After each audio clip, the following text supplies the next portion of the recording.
안녕하세요. 정한석입니다. 자, 3회 모의사를 해설해 드리겠습니다. 자, 1번 지문은요. 일단 답부터 먼저 말씀드리면 1번에 3번이고요. 2번에도 3번입니다. 3번은 1이고요. 4번에 5번, 5번엔 5번, 6번에 3, 7번에 2, 8번에 2, 9번에 1, 10번에 2, 11번에 4, 12번에 5,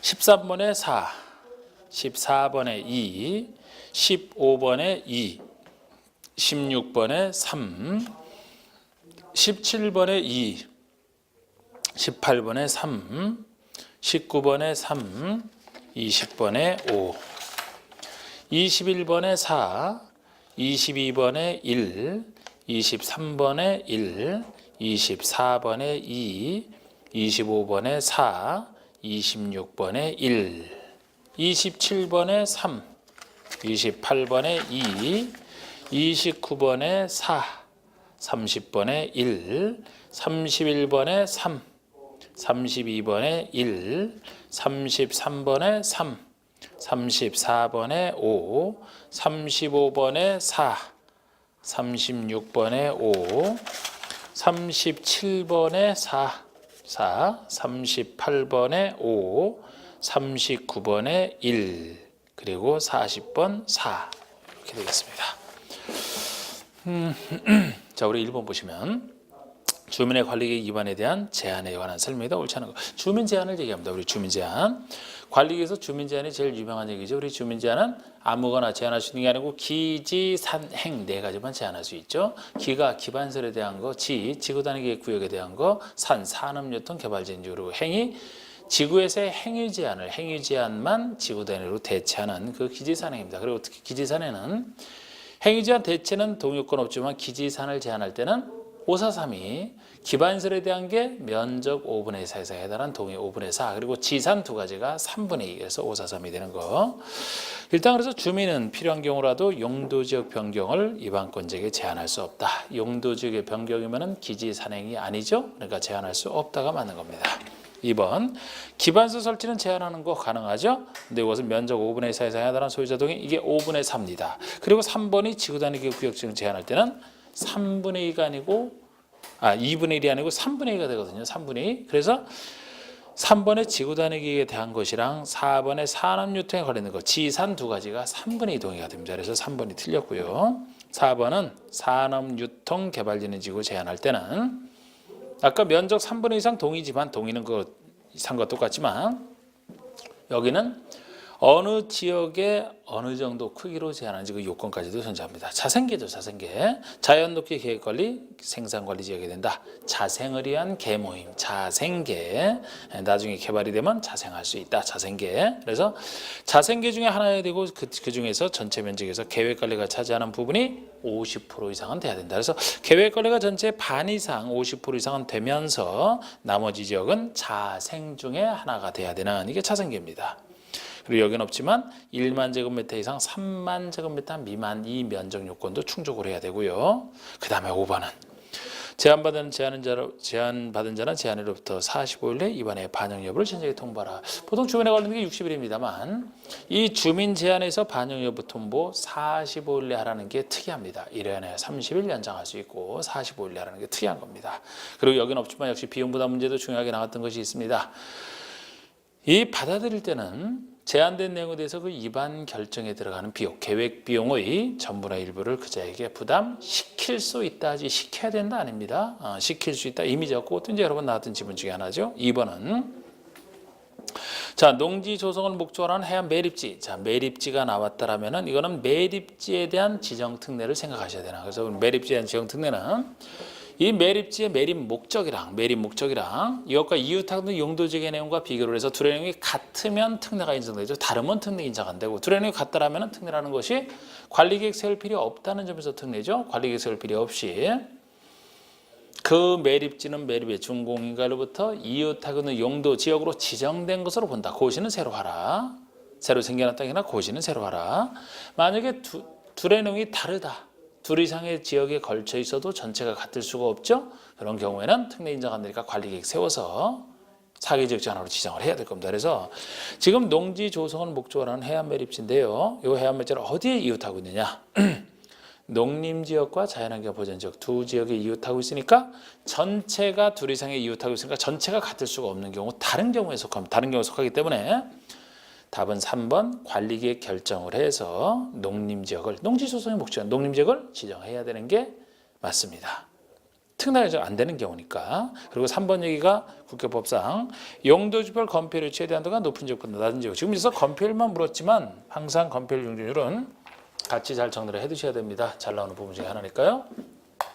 자, 항상 제가 용도지역의 틀은 머릿속에 갇혀놓은 상태에서 상상을 하면서 이거를 이제 여기다 대입할 수 있어야 되는데, 자, 여기다 적어보면 도관농자, 도시관리 농림, 자연환경 보전지역 4개지역.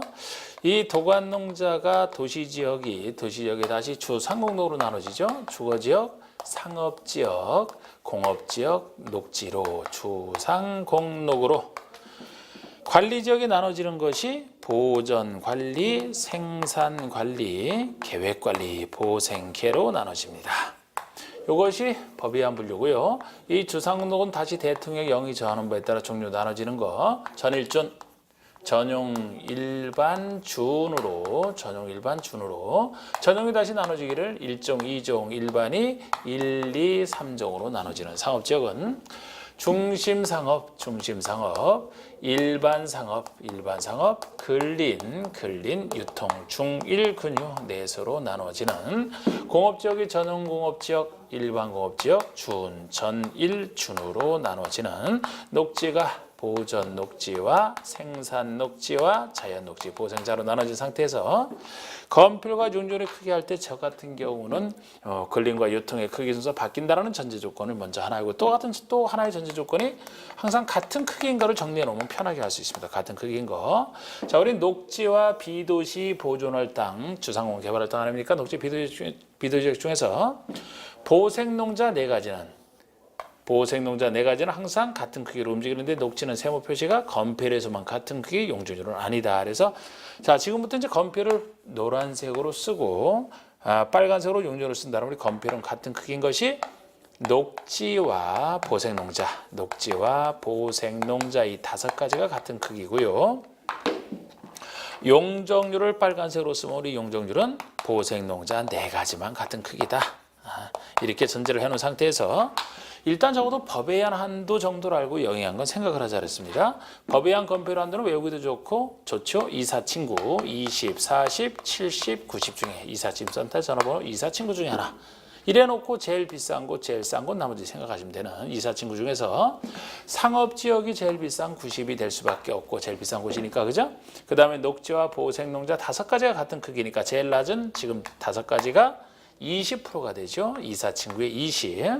그 다음에 보존할 땅 중에서 이제 계획관리 혼자 남으니까 두 번째 큰 거인 이 사이에 4가 될 수밖에 없고 개발할 땅 중에서 남는 주거와 공업이 70 하나 남아있네요. 그래서 2479 이렇게 완성을 하면 되고 0까지 고려하더라도 건폐율은 간단한 게 주상 2군데서만 달라지지 법령에 따라 차이가 나지. 요 아래는 법령 똑같으니까 공업이라면 셋 다 이제 70이 됩니다. 녹지라면 셋 다 20이 되고요. 여기서 달라지는데 이것도 생각해서 주거지역 여기가 제일 비싸고 위로 가면서 싸지죠. 여기는 이제 비싼 거 생각해서 그러면 주거지역 70은 나눠졌을 때 준주거가 제일 비싼 곳이니까 70 최대치를 받을 수밖에 없고 일반 주거 60, 전용주거 50으로 70에서 이제 10씩 떨어지는 거 생각하시면 되는데 일반 주거지역 중에서 3종만 따로 50이다. 여기는 용적률은 제일 큽니다만 높게 짓는 것 대신에 건폐율은 좀 더 낮아서 거리를 좀 더 확보하고 높게 지어라. 그래서 3종 일반에 따로 50이 되는 거. 그럼 이제 그대로 50이니까요. 이렇게 생각하시면 되는 겁니다. 그리고 상업지역이 90인데 상업적 제일 비싼 곳은 중심에서 받을 수밖에 없고 그 다음에 일반이 80 줄어드는데 처음 순서 바뀌어서 그대로 겁없이 80 쫓아간다. 그리고 이게 70이다. 용적률은 이제 확실히 순서를 하겠죠. 처음이라 겁없이 쫓아가고 걸린 즉 이렇게 기억하시는. 그래서 중심 상업이 90이고 일반이 80이고 1종 일반 60, 3종 일반이 50이기 때문에 답이 1번이 되는 것이고 용적률을 여기서 정리해드리면 용적률은 우리 용적률은 법이 한 게 뭐 외우기도 마땅치 않죠. 제일 낮은 거 일단 80%짜리 기억해 두시고 제일 큰 것은 1500짜리입니다. 중간에 100짜리, 400짜리, 500짜리 각각 100, 400, 500짜리가 존재하는데 그죠? 일단 요거부터 제일 비싼 1500짜리는 상업지역에서 제일 낮은 80%짜리 이제는 같은 크기가 보생농자죠. 체크하는 보생농자 네 가지가 제일 낮은 80이 될 수밖에 없고 같은 원리로 이번엔 보존할 땅 중에서 녹지와 계획관리 둘이 남죠. 둘이 남게 되니까 아까 20 차이가 났듯이 80을 기준해서 20 차이가 나는 이 두 가지 남아있는 것이 100이다.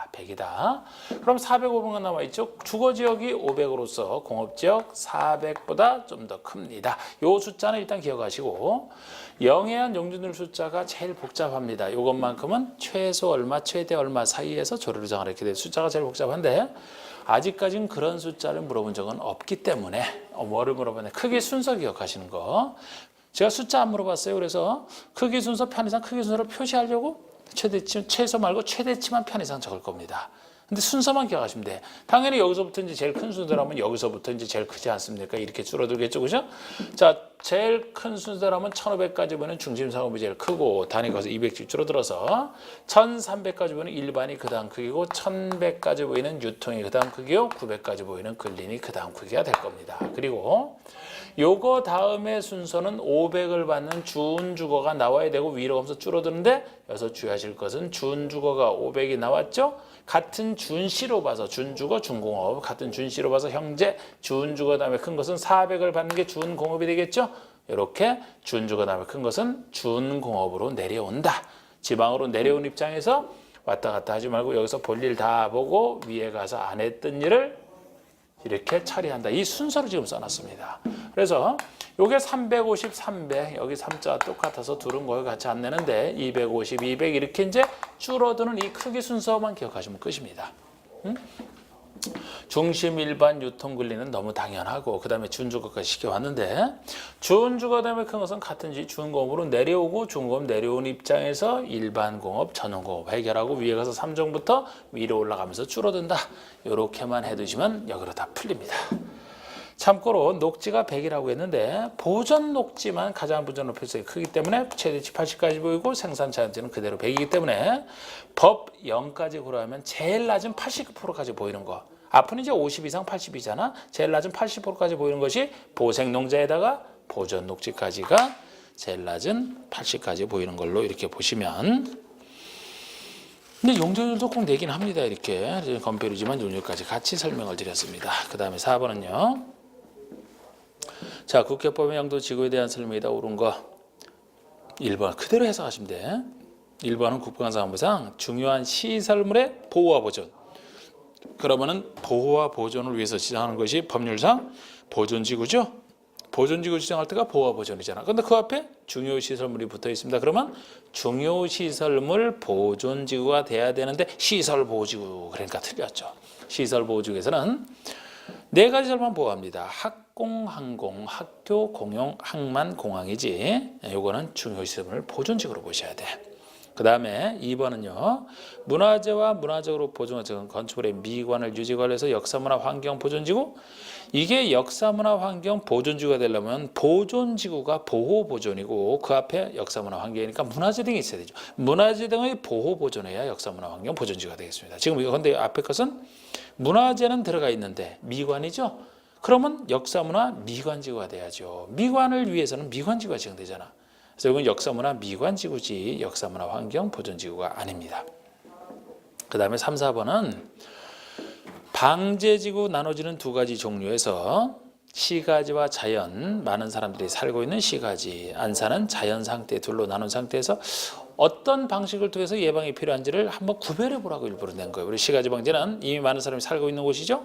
건축물 인구가 밀집되어 있는 곳이 시가지니까 그건 좋은데 건축 제한을 통해서 이게 틀렸어요. 건축 제한을 통해서가 아니고 시설 개선을 통하여 3, 4번이 서로 바뀌어야 됩니다. 자, 이미 많은 사람들이 살고 있는 곳인데 재해가 일어날 가능성이 커서 예방이 필요하다. 그러면 건축 제한은 무의미하죠.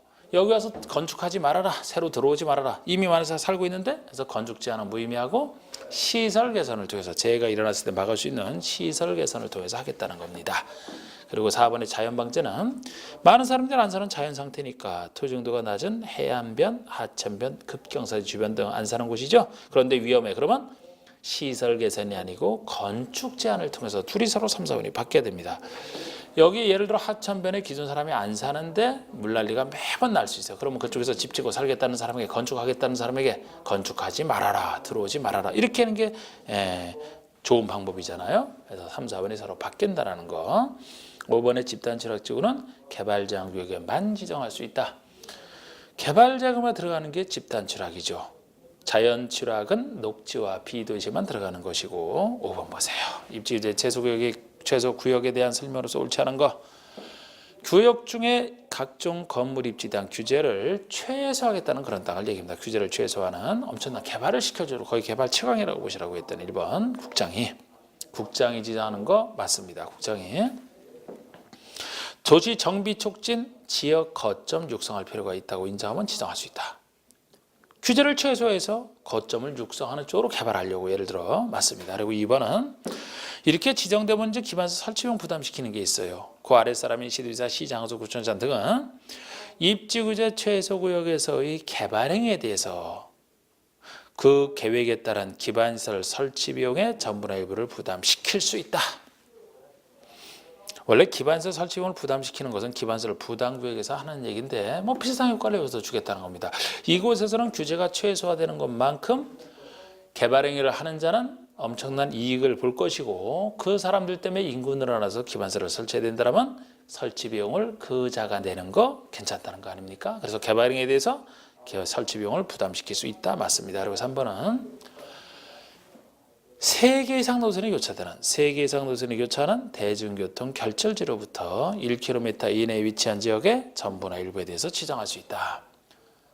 지역 거점 육성이나 정비 촉진이기 때문에 뭐 주거와 공업지로 정비 촉진, 터미널 주변은 이런 지역 거점으로 육성할 만한 곳 쭉 생각하시면 되는데 지정할 수 있는 곳 중에 특히 이 정도 좀 생각하시라고 이것만 따로 낸 겁니다. 지역에서 대중교통 결절지라면 적어도 3개 이상의 노선이 교차되는 좋아요. 4번은 입지구제 최소구역에서 행위 제한은 뭐로 정하느냐? 영도 지역지구의 행위 제한을 강화하거나 완화하여 따로 입지규제 최소구역 계획으로 정한다. 우리 구역 중에서 입지규제 최소구역만 법률로 행위 제한을 정하는 게 아니고 입지규제 최소구역 계획을 별도로 세워서 정합니다. 기존 지역지구는 따로 정하는 게 구역제 아닙니까? 그래서 강화 때문에 헷갈리면 안 돼요. 행위 제한을 완화하는 게 보통이겠지만 때로는 강화할 수도 있고 어쨌든 따로 정한다는 거예요. 따로 계획으로 정한다는 겁니다. 5번에 입지규제 최소구역이 필요한 경우 건축법에 따른 특별건축구역 지정할 수 있다. 특별건축구역을 지정할 수 있는 게 아니고 지정된 것으로 봅니다. 그래서 이게 틀린 거예요.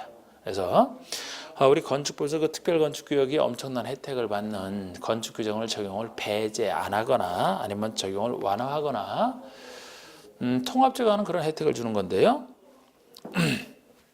지정된 것으로 의제가 되기 때문에 엄청난 개발이 되는 겁니다. 입지규제 최소구역 지정되는 순간에 특별건축구역 지정된 것으로 봐요. 그래서 5번이 틀린 겁니다. 6번에 용도구역에 대한 일반적 얘기죠. 틀린 거. 자, 1번은 개발제한구역 지정의 한 모습입니다. 개발제한구역은 크기 때문에 국장이 지정한다라는 것이고 국방부 장관 요청에서 보안상 개발을 제한할 필요가 있을 때 지정할 수 있다. 개발제한구역은 두 가지 사유 중에 하나입니다. 도시민의 건전한 생활환경 확보 또는 보안상이요. 그 중에 하나죠. 보안상. 그래서 이 보안상 국방부 장관 요청이 있어서 이제 보안상 지정할 텐데 이게 군부대 주변에 지정되는 개발제한구역이라 그랬잖아. 보안상으로 지정되는 정확합니다. 2번은 도시 자연공구역 얘기인데요. 도시지역 안에 식생이 양호한 산지 개발을 제한하겠다. 개발을 제한한다는 점에선 개발제한구역 비슷하지만 대상이 훨씬 작습니다. 산지. 아주 좋은 산지 개발 하나 맡겠다는 거예요. 그것도 도시지역에 있는 산지만. 그래서 자연공 앞에 도시가 붙어 있죠. 다른 지역은 안 돼. 그리고 이렇게 규모가 작기 때문에 원칙적 결정권자인 시도지사, 대도시장이 지정한다는 거 아니겠습니까? 정확하죠? 작아서. 그 다음에 3번이 시가와 주정구역 지정할 때죠. 시가와 주정구역은 국장이 다른 얘기 없으면 시가와 주정구역은 시도지사가 지정합니다. 시도지사가 지정을 하되 국가계획과 연계하여 필요한 이 말이 들어갔을 때만 국장이 되는 것이죠. 그래서 이게 틀린 겁니다.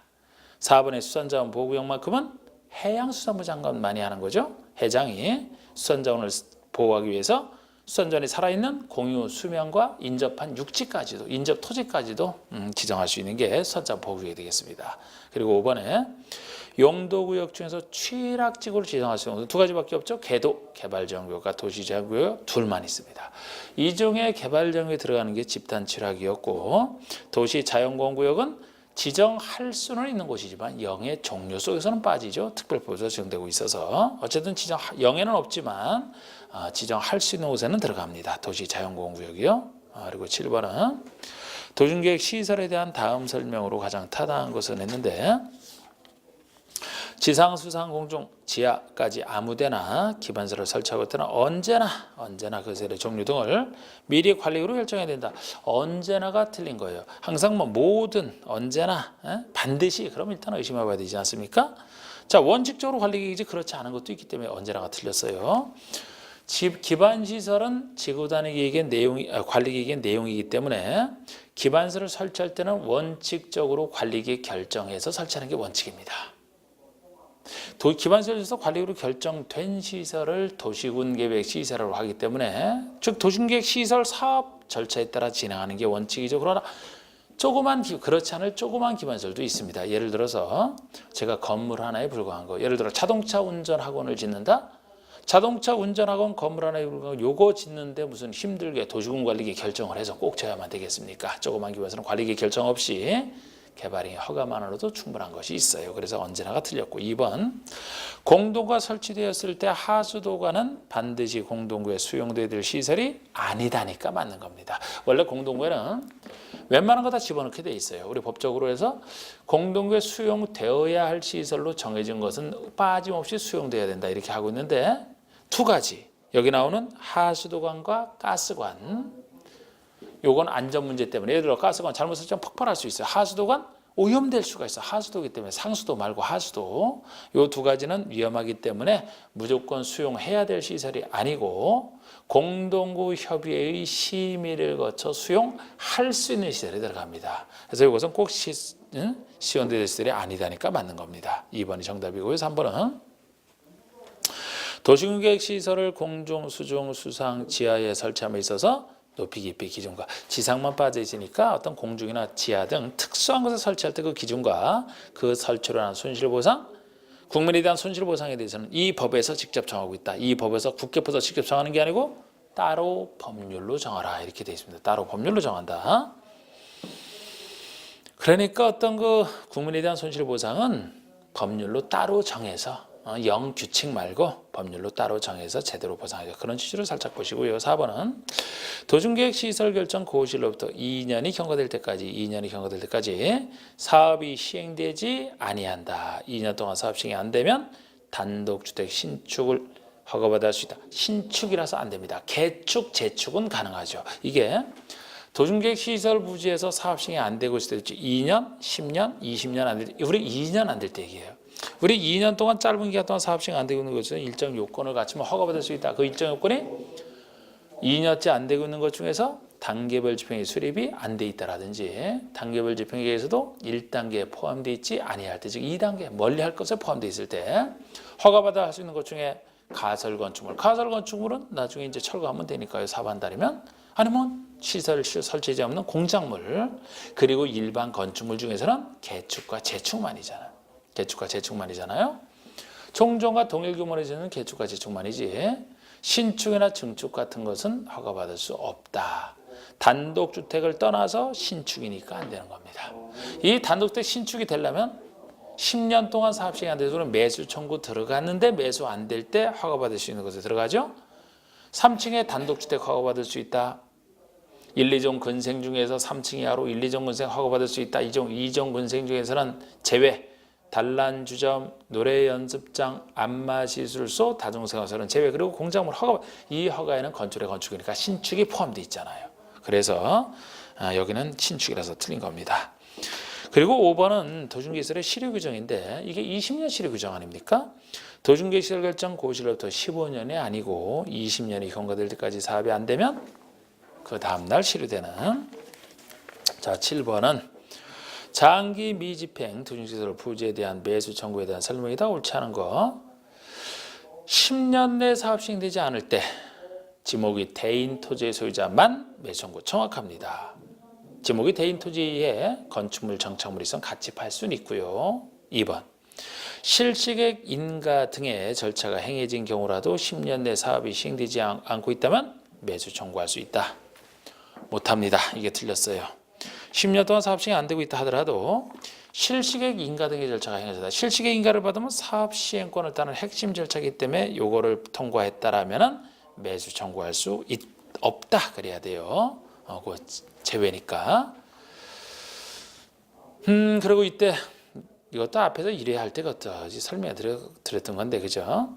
이렇게 이제 매수 청구를 뭐 시행자 등에 특권이 하면은 그 사람은 6월 내 매수 여부를 결정하여 소유자 등에게 알려주고, 매수하라는 것은 다시 매수 결정을 통보한 때부터 2년 내 매수하라. 6월 2년. 그때 매수할 때는 현금으로 대금 지급하는 게 원칙이지만 현금으로 이제 채권 발행, 그 채권이 도중계획 시설 채권이고 3, 4, 5번이 그 채권에 대한 문제가 되겠습니다. 도중계획 시설 채권에 대한. 3번의 매수자가 지자체다. 이때 이 도중계획시설 채권을 발행할 수 있는 사람은 수많은 매수 의무자 중에서도 돈 없는 지자체만 했던 거. 지자체만, 다른 사람 안 돼요. 어느 때 발행할 수 있느냐? 둘 중에 하나죠. 현금 받을 토지 소유자가 원할 때. 또 하나가 지금 여기랑 관련돼 있죠. 법에서 안 좋게 보는 토지. 부재 부동산 소유자 토지나 여기처럼 비업무용 토지라면은 매수액이 3천만 원을 초과한다. 그럼 3천만 원 초과하는 부분에 대해서는 원하지 않아도 그자에게 발행할 수 있다. 이렇게 했던 거. 그래서 맞고요. 4번은 이때 채권의 상환기간은 최대 10년 내로 하고 그 이율은 1년 만기 정기금리 평균 이상이어야 됩니다. 이들 중에서 구체적 상환기간과 이율은 지자체가 발행했으니까 지자체 조례로 정하겠죠. 그 다음에 5번에 이 채권의 발행 절차 등에서 특별히 규정한 것을 제외하고는 지방재정법이 정하는 바에 따른다. 지자체가 발행한 지방채니까 지방재정법을 준용하는. 자, 9번은 국계법에서 도중계획 시설 사업의 시행에 관련된 설명으로 옳은 것은, 자, 이게 이제 도중계획 시설 사업 시행자에게 그 사업 시행 잘하라고 그 보호조치 조금 인정해 주는 것이 되겠습니다. 1번의 도중계획 시설 사업의 시행자는, 이게 1번이 그 공시송달 규정이에요. 아니, 서류 송달이 안 되면 당연히 이 시행자도 서류 송달에 가름하여 공시할 수 있어야 되지 않겠습니까? 안 그러면 어떻게 해요? 그래서 1번이 그냥 맞는 얘기고, 2번은 시행자가 필요한 토지 등을 수용 사용하기 위해서는 공토법에 의한 사업 인정을 받아야 된다. 이건 공토법 얘기죠. 우리 수용 사용할 때 공법에 나온 4군데 수용 사용자 다 2가지 특례를 인정합니다. 사업 인정 받을 필요 없다, 받아야 된 것으로 보니까 2번 특례, 그리고 재결 신청에 대한 특례 5번, 이 2가지 특례를 인정하죠. 그래서 공법, 여기뿐만 아니고 공법에 나온 수용 사용 4군데에서 이렇게 수용 사용을 하기 위해서는 사업 인정을 받아야 된다. 그럼 틀리는 거예요. 받을 필요 없으니까. 왜? 받은 것으로 보니까. 우리는 언제 받은 것으로 보는지를 공부하지 않습니까? 예를 들어 여기라면은 사업시행권 딸 때 실시계 고시가 있으면 사업인정 받은 것으로 본다니까 받을 필요 없죠. 정비법이라면은 시행계획 고시가 있으면, 주택법이라면 사업계획 승인을 받으면. 그런데 이 파트에서는 개발법에서만 특이하기 때문에 그쪽에서 우리가 그 부분을 잘 내죠. 개발법에서만 실시계획 고시가 있는 때가 아니고 맨 앞에 개발계획 단계에서 수용 사용의 세부 목록을 고시한 때, 그게 이제 그쪽에서 특이한 거죠. 그리고 5번을 먼저 보시면 재결 신청은 사업인정 고시로부터 1년 내 하라. 이 재결 신청은 1년에 대한 특례가 인정돼서 우리 공법 4군데서는 다 사업 시행기간 내이기만 하면 재결 신청할 수 있잖아요. 사업 시행기간 내이기만 하면. 그래서 이것도 5번도 틀리는 겁니다. 그리고 3번은 3번은 사업 시행을 해서 특히 필요하다고 인정되는 때에는 도중계획 시설에 인접한 토지에 대해서 인접한을 좀 생각을 해보세요. 수용하거나 일시사용, 수용이 들어가서 틀렸습니다. 일시사용은 가능하죠. 이게 인접지에 대한 일시사용권이에요. 사업에 필요한 땅 자체는 수용 내지 사용 다 할 수 있지만 지금 이건 필요한 땅 자체가 아니고 그 필요한 땅에 인접한 땅이기 때문에 사업할 때 잠깐 쓰면 되는 것이거든요. 수용할 필요는 수용해서는 안 돼. 일시사용만 가능합니다. 5번 국공유지로서, 국유지 공유지로서 이 시설 사업에 필요한 토지는 관리로 정해진 목적 외의 다른 목적으로 매각하거나 양도할 수 없다. 이 위반한 행위는 취소. 위반한 행위가 무효입니다. 무효. 그래서 이게 틀린 거예요. 사유지도 필요하면 수용되는 판인데 국유지, 공유지로서 이 사업에 필요하다면 쓸 수 있어야 된다. 그래서 다른 목적으로 매각 못하고 매각했다 하더라도 당연 무효가 됨으로써 시행자로 하여금 이 토지를 쓸 수 있게 만들어주는 장치죠. 그리고 5번은 재결 신청은 사업인정, 아까 설명드렸죠? 우리 10번이 다음 중 도시지역 외 비도시지역으로서 지구단위 그걸 지정할 수 있는 곳이 하나. 이것도 틀부터 잡으셔야 되죠? 우리 비도시라면 기본적으로 보존할 땅이기 때문에 원래는 지구단위 구역 지정할 수 없는 땅이 되는데 예외적으로 비도시라 하더라도 지역 중에서 하나 비도시지만 도시지역에 준하는 계획관리지구만 상대적으로 개발할 수 있는 땅이라 지구 중에서는 개발진흥지구가 상대적으로 개발하겠다라는 지구 아니겠습니까? 지역 중에서 지구가 각각 하나씩 개발하려고 하는. 그리고 또 하나는 기존에 행위 제한이 있었는데 이 행위 제한을 지구 단위 이후로 대체하려는 대체이기 때문에 새로운 개발은 아니고 간단하게 할 수 있는 거 아닙니까? 이 세 가지만 예외적으로 지정할 수가 있는데 요거는 이제 대체에 불과하고요. 요 둘은 변두리를 대상으로 개발하는 건 너무 작아도 안 된다. 최소한 면적 얼마 이상 지정하라. 그래서 면적 요건이 존재하고 이건 공통되는 면적 요건 아니겠습니다. 거기다가 이 개발진흥지구는 지구니까 어느 지역에 위치하느냐, 어느 지역에 위치했을 때 가능하냐, 이 위치 요건까지 충족을 해야 지정이 가능합니다.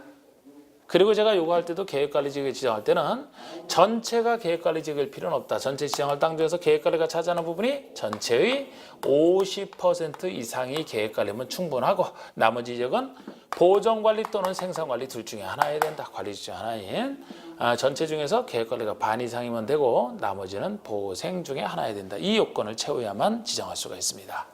이걸 갖고 이제 문제를 낸 건데 사실 이것은 아까 우리 주민제한에서 산업유통개발진흥지구 제한할 때 자생계 중에 하나, 여기는 보생계 중에 하나죠. 취지 똑같아. 계획관리가 50% 이상, 나머지는 생산관리 똑같은데 여기는 보존녹지고 그쪽은 자연녹지죠. 근데 자연녹지만 해도 도시에 속하는 것이고 여기는 비도시만 전제로 하지 않습니까? 그래서 자연녹지는 못 들어가고 자연녹지 대신에 보존관리가 들어갔다 이렇게 보시면 돼요. 그리고 여기든 최소한의 면적 요건은 둘 다 다른 얘기 없으면 3만 이상, 아파트 연립의 건설에 포함될 때는 그 10배인 30만 이상, 아파트 연립의 건설에 포함되더라도 자연보전구역 초등학교 문제 해결됐다? 그러면 10만 이상 공통적인 요건이고 위치 요건이 개발진흥지구 종류에 따라 어느 지역에 위치하는지가 달라집니다. 주특계. 자, 주거랑 관련된 개발진흥지구 처음부터 주거 아니면은 둘 이상 중에 복합 중에서도 주거인이 포함된 경우만 주로 보시면 되고 그리고 특정 개발의 이 주특 두 가지 개발진흥지구는 제일 좁아요. 계획관리지역에 위치하고 있을 때만 가능합니다. 그리고 반대로 제일 넓은 것이 관광휴양 개발진흥지구라면 모든 비도시면 다 돼요. 관농자 다 됩니다. 여긴 계획관리지역만 주특계, 사촌, 주특계. 이건 관광형은 모든 비도시는 다 관광으로 개발할 만하다. 그리고 나머지가 주특이나 관광이 아닌 나머지가 중간쯤에 위치하는 건데 나머지라고 해야 산업유통개발진흥지구와 복합 중에서도 주거인이 포함되지 아니한 것만 얘기를 하겠죠. 그럼 나머지라면 딱 중간이니까 계획관리지역에 위치하는 것 외에 농림지역에 관련되는 농림지역에 준하는 생산관리와 농림지역 정도에 위치했을 때면 가능하지. 나머지 자연환경 보존지역이나 자연환경 보존지역에는 보존지역에 준하는 보존관리 이런 것에는 안 되는 겁니다. 그래서 딱 정확히 중간에 위치하는 이것까지도 좀 틀을 좀 기억을 하셔야 돼요. 그래서 1번의 계획관리지역이 8만이고 보존관리가 2만이면 합친 것이 지정할 땅이 10만 제곱미터인데 그 중에서 계획관리가 80%니까 50% 이상에 속하고 나머지는 보존관리 정확하게 지정할 수 있죠.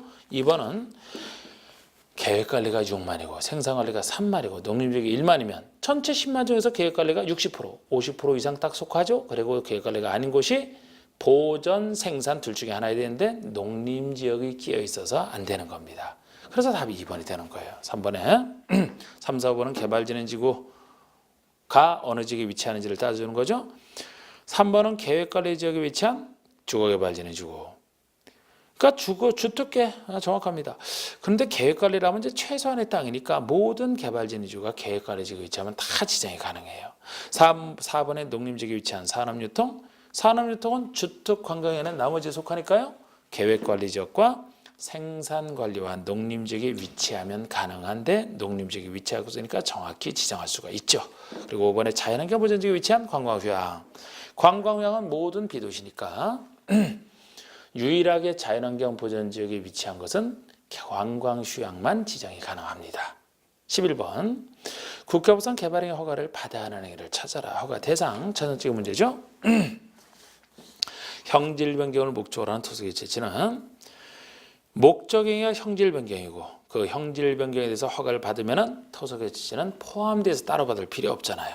그래서 아니고 만약에 이것도 형질 변경을 목적으로 하지 않는 토속의 채취다 그렇게 얘기를 했다면 그건 토속의 채취가 허가 대상이 되겠죠.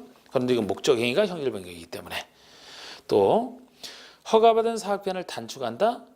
허가받은 기한을 바꿀 때는 변경할 때는 같은 절차를 거쳐. 원래 변경할 때는 변경 허가를 받아야 되는데 경미한 변경일 때는 그 허가가 필요 없는 그 중에 하나입니다. 허가받은 사업기한을 연장한다면 주변 사람이 그만큼 고통스러워해요. 허가를 받아야 됩니다. 그런데 단축이라면 단축되는 것만큼 주변 사람들은 빨리 공사에서 벗어나니까 편한 거 아닙니까? 기간 단축은 얼마든지 그냥 하면 되는 경미한 변경이에요. 허가 필요 없습니다. 3번에 농림지역 안에서 농림원전 비닐하우스 설치하는 거. 녹지나 관리나 농림지역 안에서 농림원전 비닐하우스를 설치한다? 작은 경미한 공작물로 보는 거예요. 농사짓기는 공작물인데 허가 필요 없습니다. 물론 이 농림원전 비닐하우스 안에 육상, 어류, 양식장을 설치한다. 그건 이제 다시 허가가 되겠죠. 그리고 4번이 허가받은 사업 면적을 5% 범위에서 확대하는 거. 이게 답이 되는 겁니다. 지금 허가받은 사업 면적을 아무리 5% 범위 안에서 이 말이 들어가도 확대하는 것 자체는 큰일로 보는 거예요. 허가를 받아야 됩니다. 이게 5% 범위에서 축소한다라면 그때는 가벼운 행위가 되는 거예요. 허가받지 않아도 되는. 이 축소는 5% 범위 안에서 조그맣게 축소할 때만이지 5%를 벗어나기만 해도 너무 적당한 크기 건축물이 안 들어서기 때문에 큰일이 됩니다. 기간 단축과 달리 축소는 경미한 축소는 5% 범위 안에서 축소할 때만이고 아무리 5% 범위 안에서라도 확대이기 때문에 이건 허가 대상이 되는 거예요. 그리고 5번에 농림지역 안에서 건축의 울타리 밖의 토지에 물건을 1월 이상 쌓아놓는 행위. 자, 우리 야외 울타리 밖에 물건을 1월 이상 쌓아놓는 행위는 녹관자에서 쌓아놓을 때만 허가 대상이죠. 주상은 처음부터 자연환경 아니고 농림지역은 여기처럼 일부러 영농편에서 빼버렸기 때문에 영농편에서 허가 대상 뺐기 때문에 농림지역이라 여기는 허가 대상이 아니고 녹관자가 돼야 허가 대상이 되는 겁니다. 그래서 답이 4번만 될 수밖에 없고 12번이 국회법상 기반시설 부담구역에 대한 설명이다. 옳지 않은 것을 했는데 우리 인구가 늘어났을 때 필요한 기반시설과 관련된 기반시설 부담구역 특광시장소가 지정합니다. 개발도 관리구가 똑같죠. 그런데 주민의견을 듣고가 개발도 관리구가 유일한 차이점이에요. 지정 절차에서. 여기는 주민의견을 듣습니다. 개발도 관리구는 안 듣잖아. 주변에서의 심의 똑같고요. 이번에 기반시설이 적절하게 배치될 수 있도록 10만 제곱미터 이상으로 지정하라. 지정 규모 10만 이상입니다. 자, 우리 기반시설 부담구역에 나오는 숫자는 많은 숫자가 나오는데 대부분 이자예요. 2월 내에 20%, 20%, 200제곱미터 다 이자인데 일자랑 관련된 게 따지면 굳이 두 가지입니다.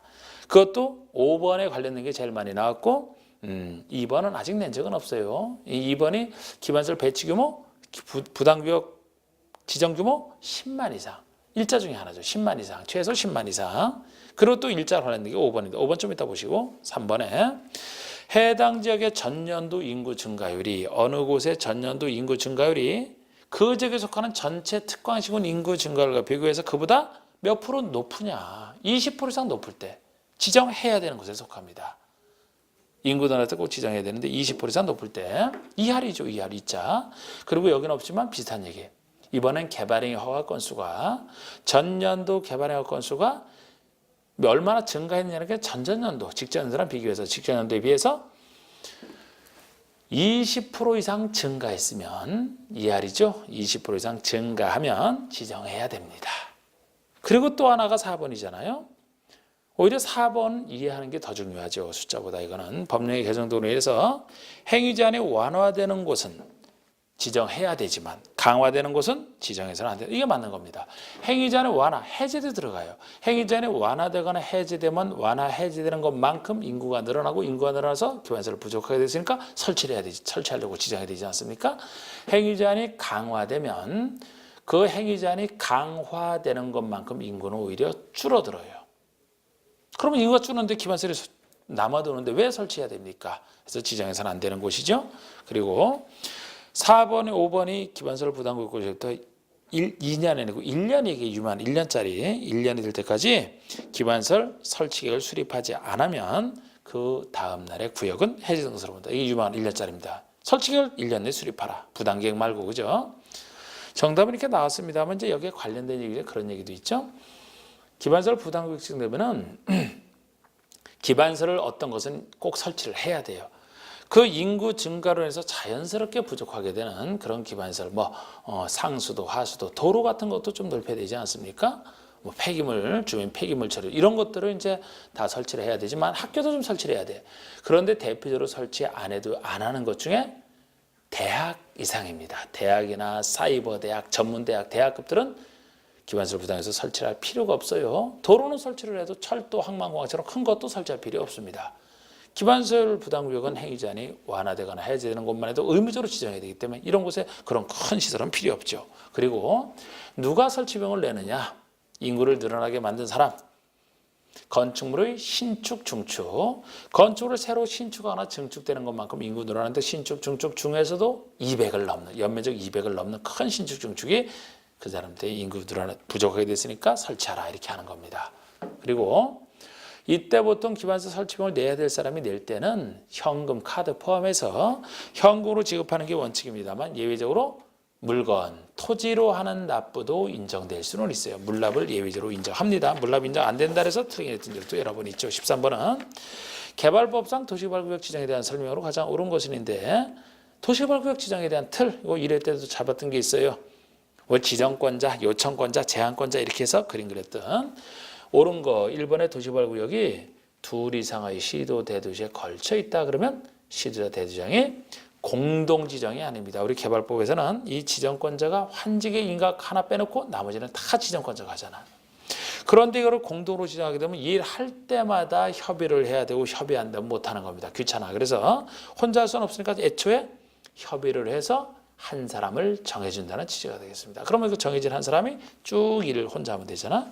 그래서 이거 틀렸고 이번에 취락지구예요. 취락지구. 취락지구의 도시개발구역을 지정된 경우는 당해 도시개발구역은 지구단위 기구로 결정구역으로 본다? 안 봅니다. 원래 도시개발구역은 도시지역과 지구단위 구역으로 의제되는 게 원칙입니다만 그렇게 의제 안 되는 예외 중에 두 가지가 있죠. 하나는 비도시의 지구단위 기구이 지정됐다. 그럼 그 상태로 지구단위 세워서 개발할 수 있으니까 의지할 필요 없고 또 하나가 취락지구예요. 취락지구는 농촌 같은 낙후된 곳에서 취락을 정비하기 위한 그런 사업만 간단하게 하기 때문에 굳이 이런 땅을 도시지역이나 지구단위 기구로 의지할 필요 없다고 보는 겁니다. 취락지구.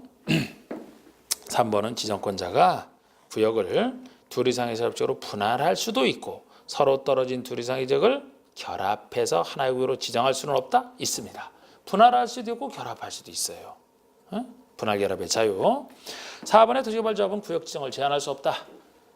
이것도 우리 앞에서 한번 해도 맞아요 이게. 자 우리 구역을 제한하는 사람은 시행자가 될 수 있는 자 중에서 행정처나 조합을 제외한 제가 그렇게 얘기를 했거든요. 행정처는 왜 제한 못하느냐. 행정처 자체는 요청권자인지는 지정권자이기 때문에 제한권을 인정할 필요 없다. 조합은요. 구역 지정 이후에 만들어지는 게 조합인데 어떻게 구역이 지정되기 전에 그 구역 지정을 제한하겠습니까? 그래서 조합은 제한할 수 없고 행정조합을 제외한 시행자가 될 수 있는 자, 이 사람이 제한할 수 있고 제한할 때는 시장하수구청장에게 민간시에서 제한할 때는 면적 3분의 2 그런 얘기 했었죠? 하여튼 조합은 제한권자가 아닙니다. 5번은 도시개발구역에서 관상용 중목을 경작지에 임시식재하는 경우는 시장의제 허가를 받을 필요가 없다. 허가를 받아야 됩니다. 원래 임시식재는 경미한 것이라 허가 받을 필요가 없지만 경작지에 심을 때는 허가를 받아야 되잖아요. 자, 그래서 4번만 맞습니다. 자, 10분 쉬었다 하겠습니다.